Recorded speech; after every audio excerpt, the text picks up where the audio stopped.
네, BBS 아침 저널 2부를 시작하겠습니다. 전영신 앵커의 휴가로 오늘과 내일 이틀간 제가 진행을 맡았습니다. 저는 전경윤 보도국장입니다. 네, 오늘 새벽에 제주도 마라도 인근 해상에서 29톤급 어선이 전복돼서 선원 4명이 지금 실종됐다는 소식이 들어와 있습니다. 어선에 4명이 타고 있었고 이 가운데 2명은 외국 국적이었다 이렇게 확인되고 있는데요. 계속 들어오는 대로 전해드리도록 하겠습니다. 아침 저널 2부 매주 화요일 여야 정치판을 분석해보는 시간이죠. 2판 4판. 임세현 전 청와대 부대변인이자 전 민주당 선대위 대변인, 그리고 신인규 전 국민의힘 상근 부대변인, 그리고 국바세 대표, 이렇게 소개를 해야 될 것 같습니다만은 두 분 나와 있습니다. 안녕하십니까? 네, 안녕하세요. 국바세 신인규입니다. 성불하십시오. 예. 국바세를 늘 앞세우시네요. 저 국민의힘 네. 바로 세우는데 열심히 노력하고 예. 있습니다. 바로 세워지고 있습니까, 근데? 뭐 성과가 바로 나오는 건 아닌데요. 저는 예. 길게 보고 있습니다. 예.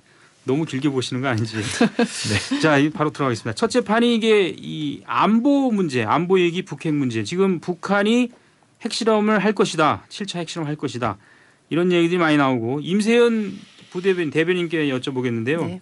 국민의힘은 TF까지 구성했어요. 이 저기 북핵 대응 TF 그 한기호 그 군인 출신 그분이 대표 위원장을 맡았는데, 자 그리고 정진석 위원장도 굉장히 발언을 세게 하고 계시고, 이게 이제 안보 불안을 조성한다는 비판도 있고 민주당은 뭐 색깔론이다 이렇게 얘기하고 있는데 네. 임세훈 부대변인도 이 색깔론이라 보세요? 일단은 그 TF 하신 거는 저기 북한 도발에 대한 건 당연히 대응해야 되는 것이고, 뭐 비단 이번 TF 일시적인 조직이 아니라 우리나라 항상 그 위협에 있기 때문에 저희 예. 상시적으로 이제 운영이 쭉 돼야 된다. 그리고 그동안 그렇게 했었어야 됐고 일부는 그렇게 했던 걸로 알고 있습니다. 그거는 뭐 당연히 해야 되는 것이고요.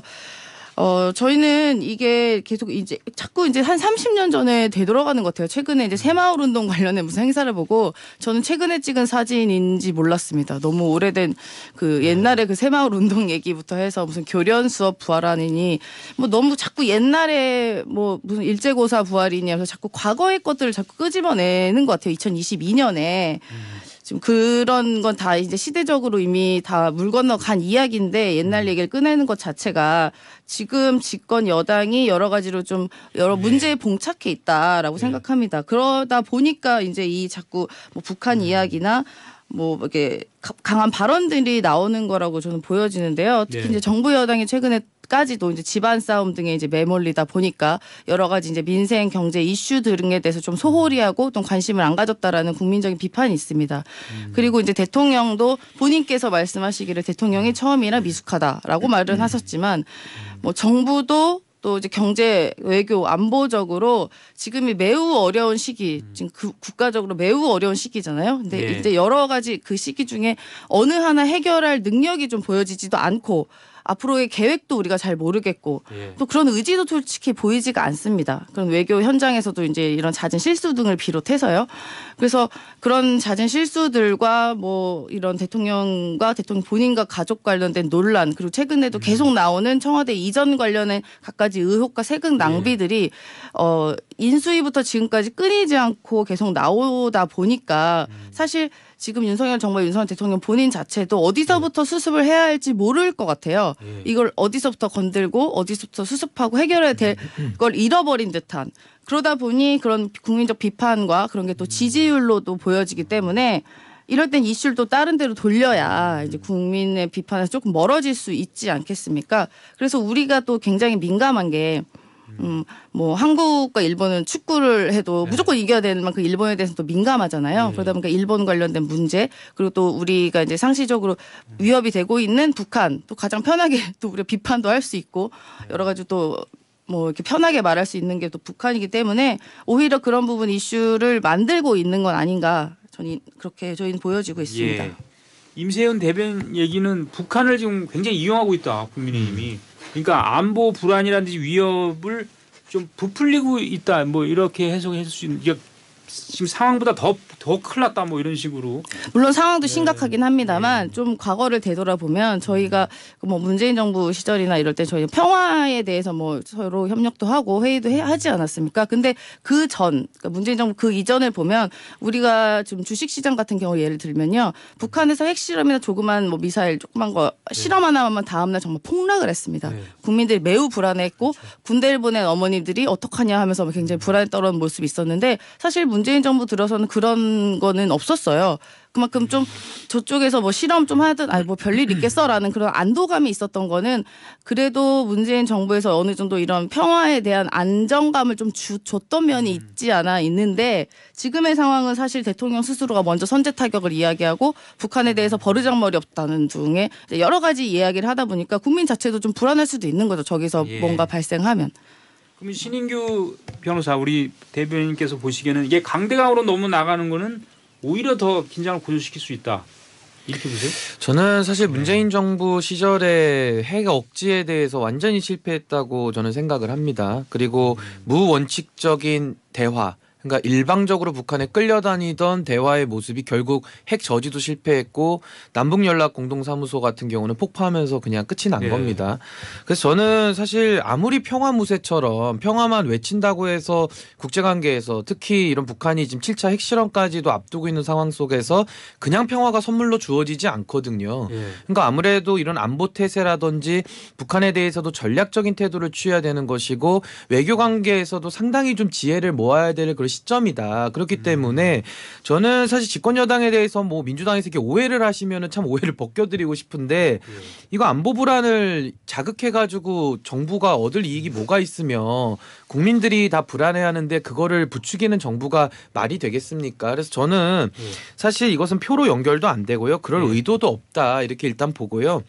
근데 이제 저는 사실 한 가지 지적하고 싶은 것은 지금 뭐 핵 공유라든지 전술핵 재배치라든지 이런 거 사실 좀 정치인들이 솔직해져야 되거든요. 다 현실적으로 불가능한 얘기를 가지고서 마치 안보를 강화하겠다라는 희망 고문하는 거랑 좀 비슷하다고 보고요. 결코 이게 뭐 외교적으로도 전 도움 안 된다고 봅니다. 그리고 오히려 북한의 핵 보유에 대해서 더 그 정당성만 줄 수도 있는 거거든요. 그래서 저는 진짜 핵을 원하면은 비밀리에 진짜 핵 개발을 해야 돼요. 비밀리에? 아 진짜 핵 개발을 해. 옛날에 그 무궁화 꽃이 피었습니다. 소설 나오듯이 그 수준으로 해야 되는데 이제 국제사회에서 제재를 감수를 해야 되겠죠. 그래서 저는 조금 대통령께서도 그 핵 얘기를 좀 하시고 뭐 정진석 비대위원장이나 지금 여당 내에서 정치인들이 핵 얘기를 하는데 저는 그건 상당히 안 좋다고 보고요. 그냥 조야나 이런 제야에서 핵 개발에 대한 요구가 많이 나올 수는 있어요. 근데 그거를 정치인들의 입에 자꾸 올려가지고 한다는 것은 오히려 이건 좀 정치적으로나 외교적으로 좀 불리할 수 있다. 전 그런 면에서는 좀 전략적 고민이 더 필요하다 이렇게 봅니다. 아, 그 민세현 대변인께서 보시기에 지금 너무 핵 무장 뭐 핵 이런 거 드러내고 하지 말고 비밀리에 해야 된다 이런. 아니 해야 된다는 뜻이 아니고요. 아닌가? 차라리 정직하게 한다 그러면 우리가 핵을 가질 수 있는 방법은 핵 공유나 전술핵 재배치가 아니라 핵 개발 말고는 방법이 없거든요. 그러니까 그 부분에 대해서는 정직해야 된다 저는 이렇게 봅니다.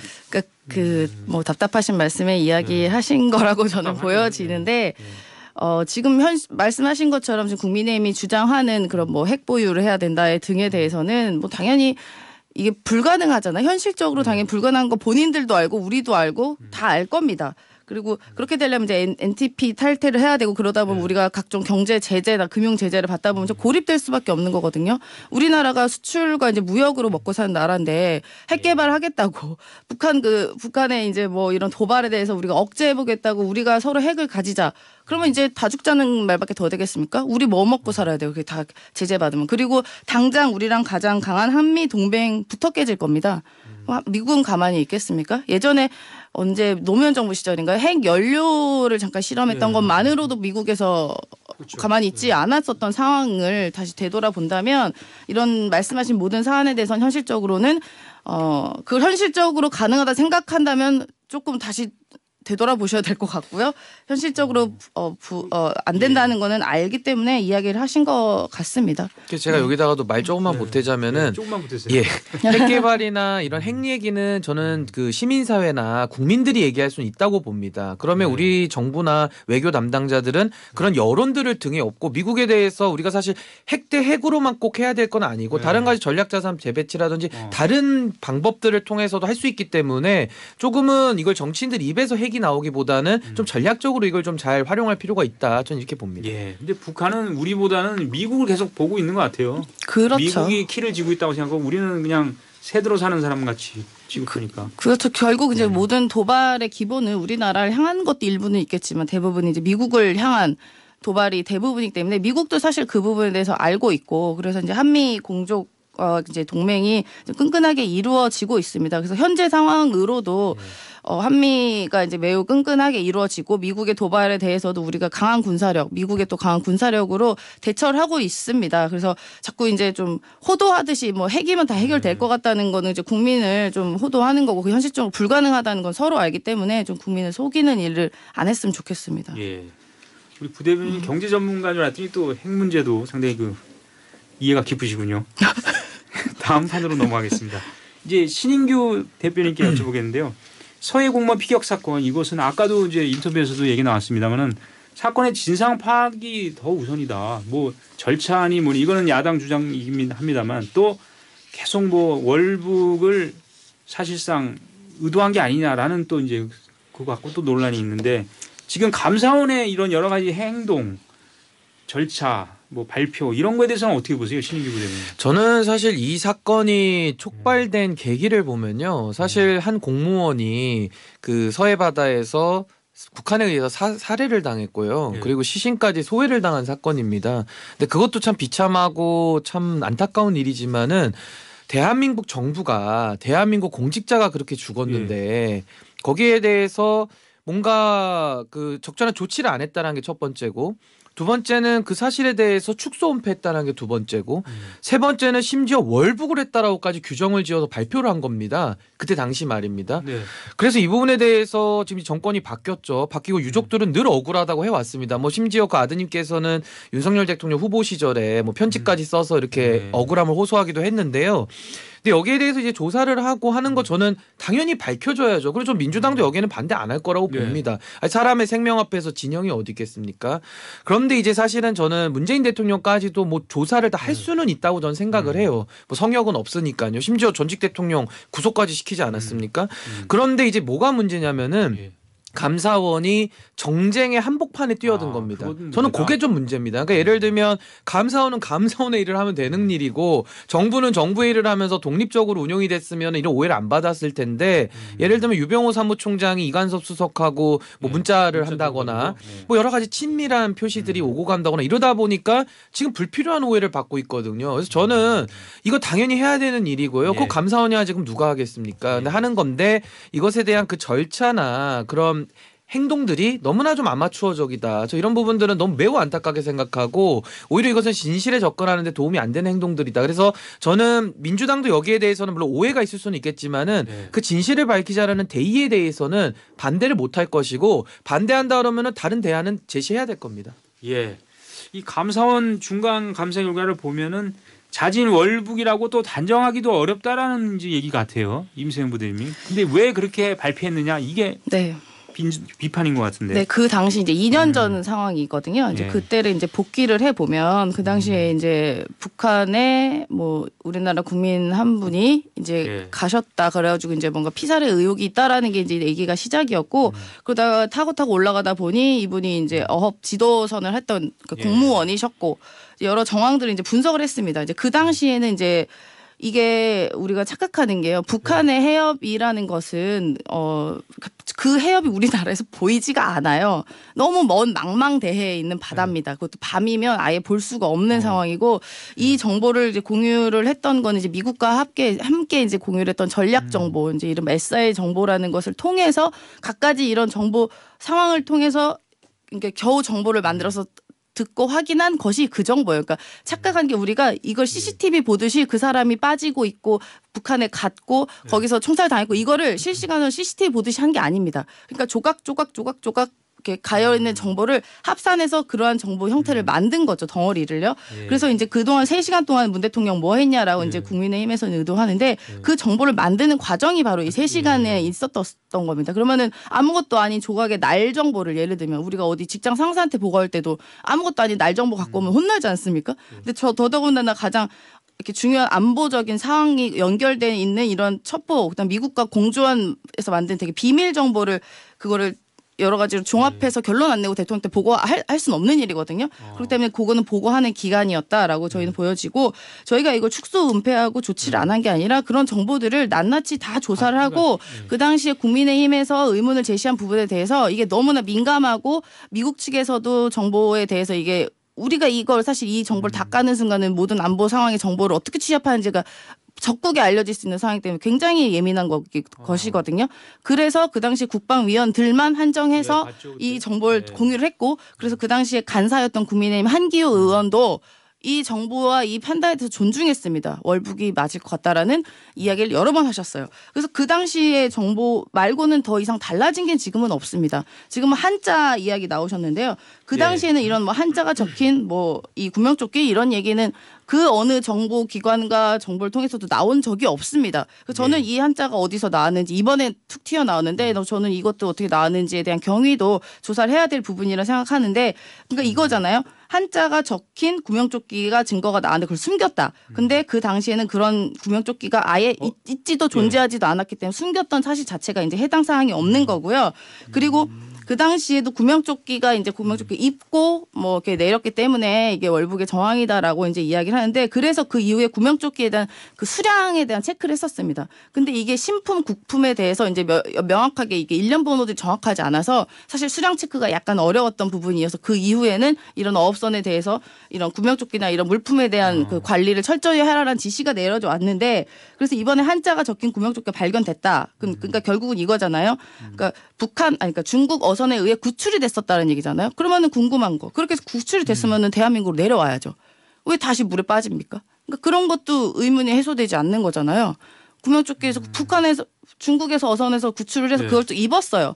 그럼 중국 어선에서 대한민국 국민이다 공무원이다 하면 남한으로 내려 보내주든지 아니면은 그걸 해야지 다시 왜 빠뜨립니까 북한으로. 그러니까 그런 것들도 여러 가지 이 상황으로만 본다면 여러 의구점이 많기 때문에 지금까지는 뭐 국민 그 감사원에서는 그 이전의 정보가 전혀 바뀐 게 없이 그런 판단만으로 바뀌어서 뭐 이걸 은폐했다, 뭐 대통령이 3시간이 없다 등으로 이야기를 하지만 이거는 국민의힘의 그동안의 간사 여러분들도 다 알고 판단을 하셨던 문제잖아요. 그러니까 다시 물어보시면 또 약간 민망하실 것 같아요. 그러다 보니 이런 한자 뭐 이런 게 나온 것 같은데 저는 이 부분에 대해서도 조금 더 파악을 정확히 해봐야 될 거라고 생각합니다. 저도 좀 말씀을 드리겠습니다. 예, 얘기하십시오. 네. 대한민국 국민이 북한으로 넘어가는 게 범죄죠. 월북은 금지돼 있습니다. 그리고 지금 그 어디죠? 저기 그 목선으로 귀순했던 분들 다시 북한에 북송하면서 그 정보도 그럼 영상 나가면서 지금 다 은폐됐다는 게 드러났잖아요. 그럼 제가 이거 연결해서 한번 말씀드리면 지금 우리 임세현 대변인 말씀대로 망망대해에서 사람이 빠져가지고 뭐 여러 가지 인과관계 거쳐서 북한에 가서 살해를 당한 것인데 그러면요. 불완전한 정보니까는 지금 조각조각이라서 그런 걸 단정할 수 없다 이렇게 말씀을 하시는데 제가 이거 팩트를 놓고 얘기를 하면요. 9월 22일에 시신 소각 정황을 인지합니다. 2020년. 2020년 9월 24일 그러니까 이틀 뒤죠. 이틀 뒤에 해경 1차 브리핑에서 자진 월북의 가능성을 배제할 수 없다 이렇게 발표를 해요. 월북 가능성을 얘기를 해요. 그게 하루 밤 만에 월북 가능성을 이게 얘기할 수 있는 겁니까? 그러니까 전 이거예요. 사람이 죽었고 북한에서 시신까지 소외를 당한 상황에서 하루밤 만에 해경이 월북 가능성을 이렇게 언급을 하면서 월북이라고 딱지를 씌우는 게 상식적으로 가능합니까? 그러니까 저는 지금 상식을 놓고 얘기를 하면은 말씀하신 대로 대통령이 조치를 못할 수밖에 없었다. 인정할 수 있어요. 정보가 조각조각이고 불완전하니까. 근데 왜 불완전한 정보를 가지고 그럼 왜 이런 식으로 월북에 대해서는 가능성을 왜 언급을 합니까? 그러다가 결국 한 달 만에 월북으로 그냥 단정 지어요. 10월 22일에. 이게 저는 지금 누가 봐도 사람이 죽었고 북한에 가서 불분명한 상황 속에서 그런 일이 발생됐다라면은 더 신중해야 되는 거 아닙니까? 그러니까 이것만 갖고 그러는 거면 우리가 우연이라고 할 수 있는데 네. 거기 북한에 북송할 때도 보면 사람들이 안 끌려 나가려고 막 하는 네. 장면까지 이제 나왔잖아요. 네. 우리 그때 뭐 우리는 지금 뭐 할 말은 없습니다만 뭐 날리면 바이든처럼 그 영상 가지고는 그렇게 할 수 없는 거거든요. 그러니까 객관적인 물증과 팩트가 나왔기 때문에 이 부분에 대해서는 분명히 축소 은폐 내지는 뭐 이렇게 왜곡이라 그럴까요? 프레임 전환에 대한 분명한 정황들은 있는 거예요. 그럼 여기에 대해서는 조사가 이루어지고 직권남용이나 뭐 직무유기나 여러 가지가 해소가 돼야 되는데 지금 이거에 대해서는 민주당 입장에서 그냥 이거는 뭐 북한 공세하는 거고 뭐 이거를 가지고 정부에서 이득 보려고 한다거나 아니면 괜한 일을 갖다 한다 뭐 탄압한다 이런 식으로 가는 것은 저는 매우 맞지 않다 이렇게 봅니다. 저는 이제 네. 말씀드릴 게 약간 불완전한 정보라는 게 아니라 애써의 정보를 통해서 불완전하다는 게 모든 걸 공개할 수 없는 우리 국민께 공개할 수 없는 정보라는 것이지 이게 뭐 불완전하다는 게 아닙니다. 당연히 이 정보에 대해서는 조각조각 맞춰져서 그런 결론을 내린 것을 여러 가지 정황상 뭐 이분의 뭐 죄송하지만 뭐 가족에 있던 상황들 여러 가지 그런 정황들 그다음에 실제로 북한군과 이분이 나눴던 대화 등을 통해서 이런 결론이 나온 것이고 그 결론에 대해서 국민의힘에서는 매우 동의를 했다. 그 당시에 그 간사였던 한주 의원께서 매우 동의를 했다. 그런 상황이었다라는 말씀 다시 드리겠습니다. 예, 이 문제는 여전히 지금 어쨌든 좀 진행 중인 사안이기 때문에 또 지켜보도록 하겠습니다. 지금 시간이 많지 않은데 끝으로 그 신인규 부대변인, 임세현 대변인에게 여쭤보겠습니다. 네. 이 국민의힘 당대표가 뭐 나경원, 유승민, 뭐 정진석 이런 얘기들이 나오는데 민주당 입장에서는 뭐 누가 돼도 상관은 없지 않을까요? 모르겠습니다만. 저희는 사실 네. 별로 관심이 관심도 없습니다. 없습니까? 네, 누가 돼도 모르겠습니다. 지금 누가 황교안 뭐 전 대표까지 나오신다고도 하고 그리고 뭐 나경원 전 의원 같은 경우는 지금 사실상 저출산 고령화 위원회 네. 부위원장이면 이게 뭐 상근은 아니라고는 하지만 사실상 국민 세금이 들어가는 것이거든요. 사무실과 의전에 관련돼서도 있을 것이고요. 근데 이분이 또 당 대표를 나가신다고 하니까 조금 왜 그러지? 이렇게 의구심도 들고 또 나머지 분들도 뭐 사실 다 크게 뭐 이렇게 주목받으실 만한 분들은 저희 입장에서는 사실 없기 때문에 예, 뭐 알겠습니다. 네. 신인규 부대변인은 뭐 누굴 밀고 이러지는 않죠, 당연히. 뭐 제가 그냥 느낌적으로 말씀드리자면은 2020년도 우리가 총선 대패하지 않았습니까? 예, 그때의 그림자가 자꾸 또 드리워지는 것이 저 상당히 좀 우려스럽고요. 예. 이렇게 해서 전당대회를 치르면 아마 국민들 앞에 신선함과 감동을 드리기 매우 어려울 것이다. 저는 좀 비관적으로 내다봅니다. 비관적으로 내다보십니까? 네, 당도 똑같이 한 30년, 20년 정도 돌아가고 있는 것 같아요. 예. 국민의힘도. 민주당은 이 당 대표의 사법 리스크 이게 또 제일 걱정이에요, 사실은. 뭐 사법 리스크라고 숫자가. 계속 이제 뭐 리스크 이야기를 하는데 사실 그동안 지금 계속 말씀하신 뭐 성남 FC나 네. 등등에 대해서 사실 이재명 대표와 직접적인 관련이 있는 건 한 개도 나오지 않았습니다. 그래서 저희는 뭐 이 대표 스스로도 뭐 이런 문제는 내 문제니까 본인이 알아서 잘 처리하고 걱정하지 말고 우리 당은 이제 민생과 국민을 위해서 열심히 일해라라는 그런 뭐 당부가 있었습니다. 뭐 저희는 그대로야 행할 것이고요. 네. 그래서 저도 이재명 대표가 당당하시기 때문에 당당하게 수사 절차에 임하셨으면 좋겠고 법과 원칙이 만인에게 평등하다라는 원칙을 확인시켜 주시기를 역시 부탁드리겠습니다. 그 법조인 출신이라 마지막은 또 법으로 얘기하시는군요. 네, 오늘 이판사파 이번 주는 여기서 모두 마치겠습니다. 자, 임세현 전 부대변인 그리고 신인규 전 국민의힘 상근 부대변인 두 분 모두 수고했습니다. 네, 감사합니다. 네, 고맙습니다.